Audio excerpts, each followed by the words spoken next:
Գալիք ընտրությունները ճակատագրական ընտրություններ են լինելու։ Սա ամեն հնարավոր առիթին ես ասում եմ, որ գալիք ընտրությունները լինելու են ճակատագրական ընտրություններ։ Ընտրություններ այն մասին, թե մենք ունենալու ենք Հայաստան, ինքնիշխան Հայաստան, թե Արևմտյան Ադրբեջան։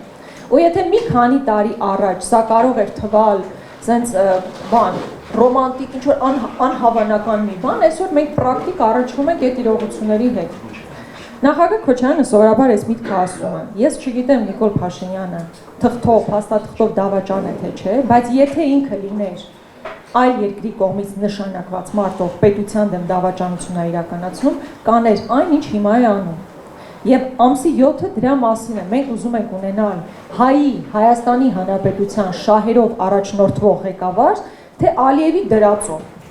Մեծ հաշվով սրա մասին է, որովհետև եթե միայն պարզ, այսպես նայենք իրողություններին, հայ ժողովրդի շահերը ներկայացնող մարդը կքանդեր եկեղեցին, հենց որ հիմա անում է գործող իշխանությունը։ Իհարկե ոչ։ Պատկերացրեք, եթե հիմա Նիկոլ Փաշինյան անուն ազգանվան փոխարեն լիներ օրինակ Նիկոլ Փաշաև, ինքը չեր անի այն ինչ որ հիմա անում է եկեղեցու նկատմամբ։ Միայն ու բացառապես Թուրքիայի շահերից է բխում, օրինակ Հայաստանի եւ Սփյուռքի միջև գոյություն ունեցող այս անջրպետը, որովհետեւ Հայաստանը Սփյուռքով մի բան է, առանց Սփյուռքի այլ բան է։ Եվ միայն Հայաստանի շահերից է բխում Սփյուռքի հետ համակարգված աշխատանքը, իսկ ինչ է անում գործող իշխանությունը, հնարավորինս հեռացնում է Հայաստանը Սփյուռքից։ Միայն ադրբեջանական դրածոն կարող է ասել, որ մեր անկախության հռչակագիրը, որը մեր ծննդյան վկայականն է, ոչ թե հպարտանալու առիթ է, այլ կոնֆլիկտածին ինչ-որ փաստաթուղթ, որից պետք է հրաժարվել։ Միայն Ալիևի դրածոյի պահանջով հնարավոր է գնալ սահմանադրության փոփոխության։ Այսինքն, եթե սենց պարզ նայում ենք, մենք ինչ ենք ուզում ունենալ, իսկապես հայ անուն ազգանուն կրող մարդ, որ հայկական պետական շահերով է առաջնորդում, թե այլ երկրների ու թշնամական մեր նկատմամբ տրամադրված երկրների պահանջներն է իրականացնում։ Այսօր ունենք պահանջ իրականացնող անձ եւ նրան պետքա փոխարինի մարդ, ով փորձառու է, ով առաջնորդվելու է բացառապես մեր պետական շահերով եւ մեր ազգը ի վերջո այս ոչ արժանապատիվ վիճակից դուրս կգա։ Եկեք ընդունենք, որ մեր արժանապատվությունը նսեմացված է։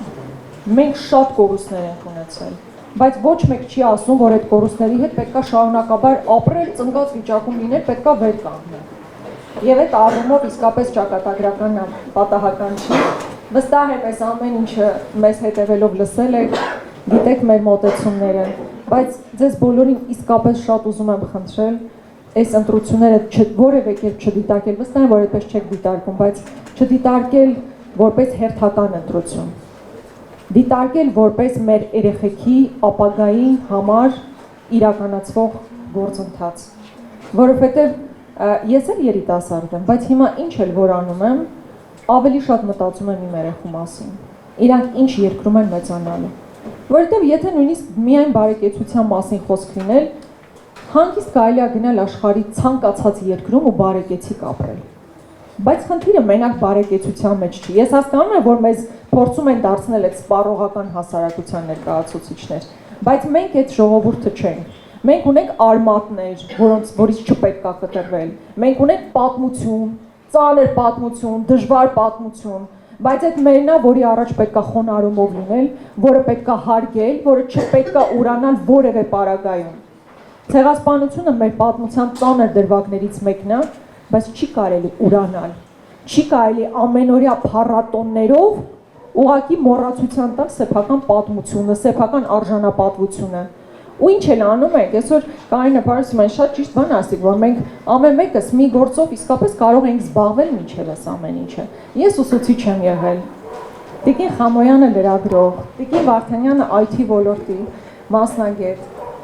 Բայց մենք հասկանում ենք, որ ճակատագրական փուլում հատկապես կանայք, թող ինձ ներեն հերթական անգամ տղամարդիկ, հատկապես կանայք իրենց նշանակալի ներդրումը պետք է ունենան մեր երկրի ապագայի մեջ։ Մենք երեխաներ ենք ունենում, իրենց դաստիարակում ենք, հայեցի դաստիարակություն իրենք պետք է ստանան, վստահ լինելով, որ իրենց արմատները միջևերջ պետք է պահվեն այս երկրում։